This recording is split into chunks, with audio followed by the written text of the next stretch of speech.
You're listening to the Bluffton Biblecast, a podcast designed to accompany and encourage you as you explore this week's Bible reading.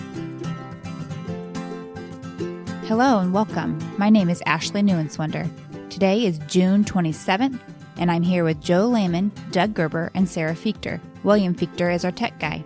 This week, we get to jump feet first into Leviticus. I don't know about you, but this book isn't typically where I would pick up reading. However, through what I've studied so far, it's amazing the way this book interlocks into the rest of the Torah and really the whole Bible. Joe is going to give us some context so we can see the big picture as we read. The point of Leviticus is to show how corrupt Israelites can live near God's goodness without being destroyed. In the book, there are 3 ways the Israelites can do this. The first is rituals, the second is priesthood, and the third is purity laws. Doug will discuss the structure of this book more in depth, but I think it's important to note that Leviticus 1 through 7 discusses rituals, and that's where we will start this week. We will read Leviticus 1 on Monday, Leviticus 2 on Tuesday, and Leviticus 3 on Wednesday. From here, we jump into the New Testament portion of our reading this week. On Thursday, we'll be reading the parable of the tenants in Mark. Here, we see men faced with a very familiar choice, to accept the Son or to reject him, and the consequences associated with that choice. So, how do we tie all this together? The Levitical laws of sacrifice and ritualistic behavior to Jesus' place in our lives. Well, on Friday, we get to read Matthew chapter 5, verses 1 through 20. This is the first part of the Sermon on the Mount, where Jesus gives the people a new perspective on life and a new way to live. He reveals himself as the only way for sinful man to finally be reconciled with God and live near his goodness. The righteousness they hope to obtain through obedience to the Levitical law can now be accomplished through the acceptance of the Son. The relationship God desired generations prior is once again within grasp.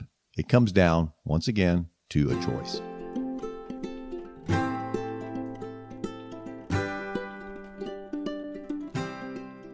I think it might be nice to address some of the emotions our listeners might be feeling at the prospect of reading ancient law code for the next 7 weeks. Doug, as you look at the book of Leviticus, what's your gut reaction? Well, to me, the whole thing seems very meticulous and works-based. I can definitely relate to that feeling. I think that this reaction has to do with our Christianity and our Christian perspective. Being on this side of Jesus, we need to read the book of Leviticus and make a conscious effort, not to interpret it through the lens of our Christianity, but to put ourselves in the context of Mount Sinai. We have to step back in time to when the relationship between God and humans was in a different stage. I think we can do that. So give us a biblical context for Leviticus. Well, the key to understanding the law of Leviticus is to remember the tragic events that happened between Yahweh and Israel at the foot of Mount Sinai. God invited the Israelites to come up onto the mountain and become, as it says in Exodus 19:5, my treasured possession among the peoples. All the earth is mine, and you shall be to me a kingdom of priests and a holy nation. So this is the stuff we read 5 weeks ago, but it actually happened the same year the Levitical system was instituted. Remind us what happened, Joe. Right. On the 3rd day, when the trumpet sounded, something went wrong. Israel was too afraid to come up onto the mountain. And in the story, it doesn't seem like God is that cracked up about them coming near him either. And then, a couple weeks later, Israel cheats on Yahweh by worshiping the golden calf. The whole situation is a disaster. Israel's sin, nature, is incompatible with God's holiness. Yeah, we need to understand the book of Leviticus as an elaborate provision God gave Israel so that he and they could occupy the same space. Yeah, that's the context. It's all about God's holiness. The Bible Project has a great video on the biblical concept of holiness, and I recommend our listeners to check it out. When I read the book of Leviticus, to me it gives off this notion that God is sort of bloodthirsty and demanding. That's a fair point. However, once again, we have to transport ourselves back in time to a society much different from our own. Many of the symbols in the Levitical system meant something different to a pre-scientific culture, and we should try and see the symbols from their point of view. Take blood, for instance. Now, blood has a different connotation to us than it did for ancient people. As a medical professional, I was taught that we should never touch blood. To come in contact with blood was to potentially come in contact with disease. To us in a postmodern world, blood is sort of dirty. However, ancient people observed that blood was key to life. It's very simple. If you lose too much blood, you lose your life. So to them, blood was like liquid life. So when we see God asking for blood offerings, what is he really asking? Scholars say that in the Levitical system, blood has cleansing and atoning properties. The sprinkling of blood cleanses the tabernacle and later the temple of all the pollution caused by the sins of Israel. This cleansing was done annually and systematically so that Yahweh and Israel could occupy the same space. Well, we have the blood of Jesus now, so isn't all of this Leviticus material irrelevant? Yes and no, I think. In the words of Tim Mackey, we need to remember that these laws were given to Israel in their ancient historical or ancient cultural context. You couldn't follow many of them even if you tried. What we can do is see the wisdom in God's laws. They're like windows into his character. That makes sense. Israel's laws are a window into God's character. Right. And if the law was irrelevant to Christians, then Jesus wouldn't have said, "I have come to fulfill the law," in the Sermon on the Mount.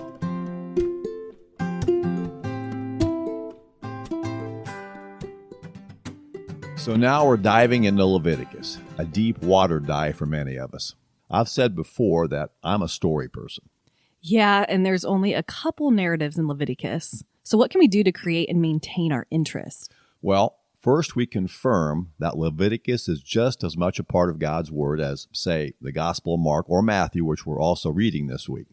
In fact, God dictated it to Moses word for word. So how do we find God's hand and his plan woven into Leviticus? Well, one way is to look for God-inspired literary devices used by the authors. In the case of Leviticus, it was written as a chiasm. Chiasm. Spell that, please, and then tell us what it means.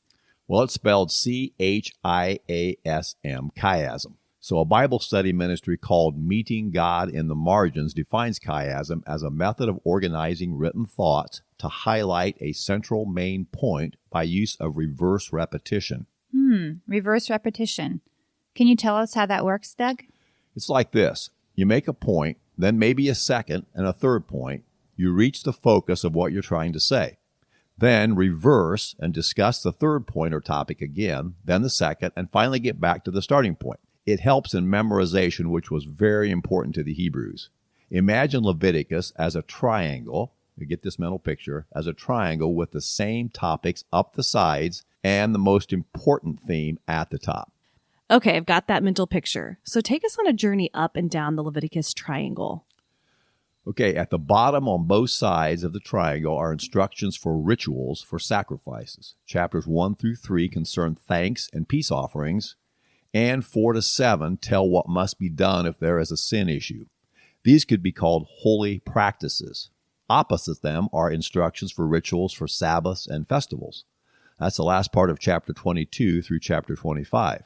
Above them are instructions for the holy priesthood. That's chapters 8 through 10, and then balancing those on the other side, chapter 21 and the first part of chapter 22. Okay, what comes next? Right below the top of the triangle are chapters to tell the Hebrews how to be holy people. That's chapters 11 through 15 and 17 through 20. Really, the entire book of Leviticus concerns holiness, practices, priesthood, and people. Okay, I see that leaves chapter 16, right at the top of the triangle. What's that all about? It concerns the annual Day of Atonement, a very important day when all of the sins of all of the people would be forgiven once for all. I see this as another foretelling of the sacrifice of Jesus Christ. So there's the chiastic literary structure of Leviticus. Let's zoom in here and talk about these sacrifices. Ashley, do you know what I was picturing when I read Leviticus 1 through 3? Flannel graphs in Sunday school. Yeah, that perfectly stacked stone altarpiece. And then you could interchange a slaughtered goat piece or a pile of plants on top of it. Yes. Funny thing is, as I was researching this topic, I realized I was still viewing sacrifices like a child in Sunday school. Very one-dimensional. In what way, Sarah? Well, first of all, I've always thought of sacrifices as sacrifices. An animal or grain would be brought to the altar as an atonement for sin.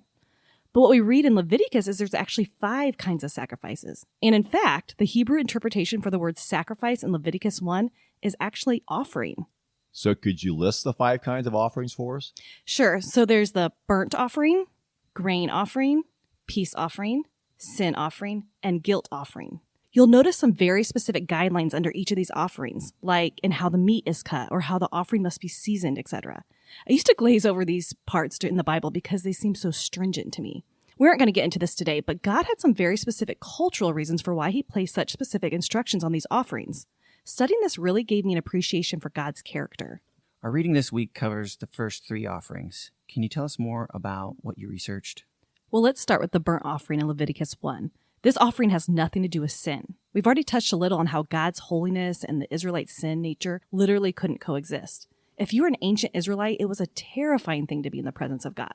This burnt offering was brought to the tent of meetings as a gift for fellowship with God, a hope, if you will, that you will be accepted by him. Wow, it's like the Israelites were taking safety in God's presence. What about the grain offering in Leviticus 2? Well, if we think of the burnt offering kind of like a hostess gift in our culture, then I'm picturing the grain offering kind of like a wedding anniversary dinner. It was a moment for the Israelites to stop and remember the covenant they made with Yahweh. So the next offering we have would be the peace offering, right? I already kind of like the sound of that. What did you learn, Sarah? Yeah, the peace offering in Leviticus 3 kind of speaks for itself. Cue the song, "It Is Well With My Soul." This offering was brought to the Lord as a personal sacrifice, a free will offering, a moment of thankfulness. Its purpose was to share a meal with God in fellowship, similar to our communion today.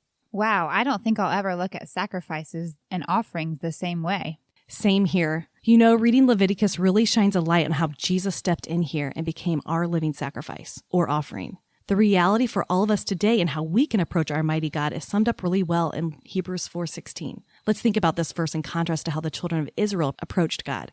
It reads, "Let us then come boldly to the throne of grace, that we may receive mercy and find grace to help in the time of need." Jesus, thank you.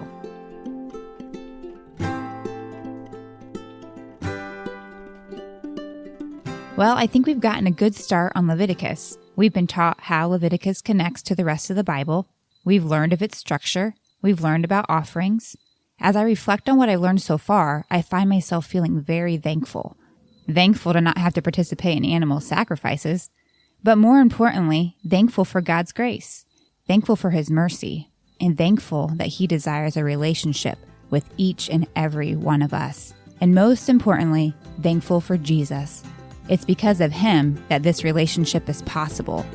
May God bless you as you dig into his living word this week. Thanks for listening to the Bluffton Biblecast.